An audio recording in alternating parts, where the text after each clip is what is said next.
cerita ini gua dapet ketika masih kecil ya. Cerita dari orang-orang sekitar gua, keluarga-keluarga gua. Jadi ada satu perkumpulan di kampung itu, mereka mencari harta karun, tapi menurut gua itu betulnya mencari harta gaib yang terus dipanas-panasin dan dengan bahasa yang manis oleh seorang yang dianggap guru spiritual. Oke, ceritanya begini. Beberapa lelaki berkumpul di satu rumah. Salah satunya adalah kakak ibu gua atau uwa ya.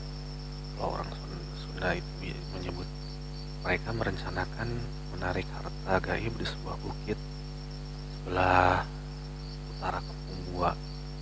Kejadian ini terjadi di tahun 90-an. Jadi keadaan kampung itu masih sepi kalau setelah maghrib menjelang. Gua masih berusia sekitar 5 atau 6 tahun ketika cerita ini terdengar. Dan kumpulan laki-laki itu ya mereka rata-rata berusia 40-an ke atas, membentuk sebuah perkumpulan. Misi mereka adalah mencari harta-harta peninggalan penjajah yang diduga disembunyikan di beberapa tempat yang cukup bersembunyi. Setelah mengeksplor dan juga hasil meditasi guru spiritual mereka, serta cerita-cerita dari orang-orang tua terdahulu, terpilihlah satu tempat yang dicurigai sebagai di mana disembunyikannya harta karun itu. Setelah perbekalan siap seperti makanan, pakaian, alat-alat yang khusus untuk memasuki daerah-daerah masih terpencil ya, macam hutan begitu, dan juga mungkin sesaji semacam itu, mereka selepas Isya berangkat berjalan kaki karena tidak terlalu jauh sih dari titik perkumpulan itu. Perjalanan itu melewati perkampungan, dilanjutkan melewati sawah dan ladang warga. Begitu dekat dengan kaki bukit, mereka mulai memasuki hutan bambu dan ladang rumah masyarakat. Misi itu memang harus dilakukan malam hari karena kata guru mereka ini masuk penarikan harta yang sakral.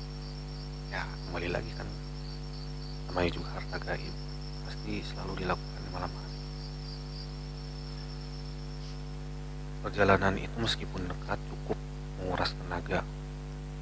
Mereka harus menerabas semak-semak belukar, apalagi melewati hutan bambu yang biasanya banyak ditemui ular-ular berbisa yang sangat berbahaya kalau mereka tidak melihat dan ular itu mematuk kaki-kaki mereka.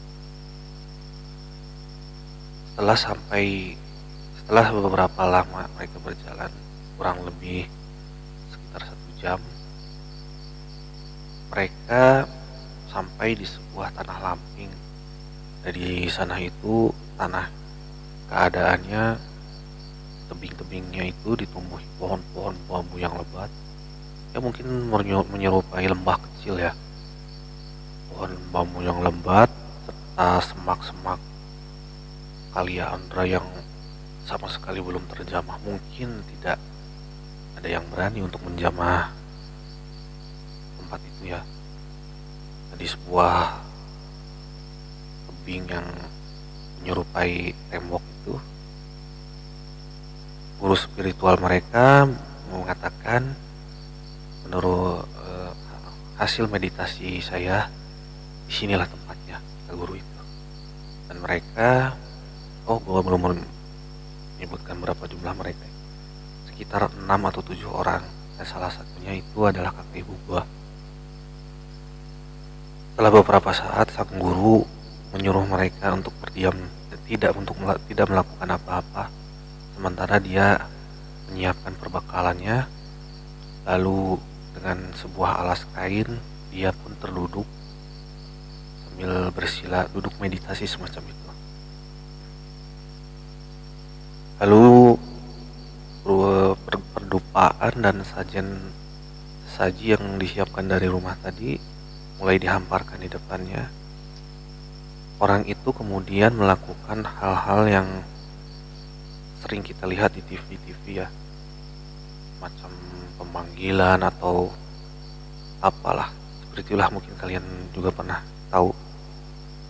Cukup lama guru spiritual itu melakukan hal dalam tanda kutip memanggil atau mencari itu. Dan keenam laki-laki di belakang mereka cuman berdiri sambil menahan rasa dingin dan gatal oleh nyamuk-nyamuk hutan itu yang semakin lama semakin ganas. Setelah beberapa lama mereka menunggu, tiba-tiba dari tengah-tengah tebing itu terlihat setitik cahaya berwarna keemasan. Semakin lama semakin besar, dan keadaan di tempat itu menjadi terang karena cahaya itu semakin menyoroti sekitaran lembah kecil itu. Mereka tidak tahan dengan silaunya cahaya dari tebing itu, kemudian menutup mata dengan tangan, kecuali si guru spiritual yang memang dari awal dia menutupkan mata saat melakukan ritual itu. Lama kelamaan cahaya itu membesar, semakin membesar, kemudian tiba-tiba saja cahaya itu padam, tapi masih meninggalkan seberkas cahaya yang temaram dan cukup untuk mereka lihat di kegelapan itu. Ketika mereka membuka mata, mereka terkaget-kaget dengan keadaan atau pemandangan yang terlihat di depan sana. Dari bekas cahaya yang padam tadi itu dan di tebing itu sekarang terlihat sebuah ruangan mungkin 2 kali lipat dari kamar berukuran 3 kali 3 ya, sekitar 6 meteran lah, berbentuk kubus, dan di dalamnya itu terdapat berbagai macam perhiasan terbuat dari emas, perak, dan juga batu-batu mulia. Mereka terdiam dengan perasaan kaget. Baru kali ini misi mereka benar-benar menemukan yang namanya harta dari dunia lain yang disembunyikan. Ternyata benar, para penjajah itu menyembunyikan hartanya di sini, terkubur beberapa meter di dalam tanah. Kemudian setelah beberapa lama, harta itu dikuasai oleh makhluk-makhluk yang tidak kasat mata. Sudah jamak terjadi, dan sifat manusia ketika melihat harta yang begitu banyaknya, timbullah keserakahan dalam diri mereka. Tanpa seperti dikomando, kemudian mereka berlari ke depan sana. Untung saja si guru spiritual masih bisa mengendalikan mereka. Kalau kalian tidak ingin celaka, silahkan ambil semua. Tunggu dulu, kata guru itu. Kemudian 6 lelaki itu menuruti karena ada kata celaka yang diungkapkan, diteriakan oleh si guru itu tadi. Setelah itu mereka tidak lagi bernafsu untuk maju ke sana, sang guru pun berdiri menghentikan ritualnya. Kalian jangan gegabah. Kalian tidak sadar kemunculan harta ini seperti apa. Tidak mungkin kita mudah untuk mendapatkannya begitu saja. Iya Kang. Ya, mereka menyebutnya Kang ya, sesuai dengan sebutan kata orang Sunda. Kami tidak sadar karena terhipnotis begitu melihat harta yang begitu banyak, dan kami membayangkan bagaimana rasanya mempunyai harta sebanyak itu. Makanya kalian jangan sembarangan dulu, kata si guru. Kemudian si guru itu mendahului langkah mereka beberapa langkah, mungkin sekitar 2 atau 3 meter dari uang harta itu, tiba-tiba mereka seperti dihadang oleh tembok gaib. Mereka sedikit terpental ke belakang. Cuk, gitu. Seperti ada yang blok. Dan tiba-tiba saja mereka dikagetkan dengan beberapa makhluk tinggi besar berdiri di depan ruangan harta itu. Sesuai cerita yang gua dengar, makhluk-makhluk itu begitu angker dengan badan yang tinggi besar berbulu, juga kepalanya yang sangat menakutkan. Kepalanya itu besar dan lebih besar dari badannya, kata cerita itu, kata yang menceritakan itu ke gua. Kemudian satu di antara mereka mengatakan dengan suaranya yang menggelegar, mau apa kalian? Kalian mau harta ini? Kata makhluk itu. Si guru spiritual pun mewakili mereka.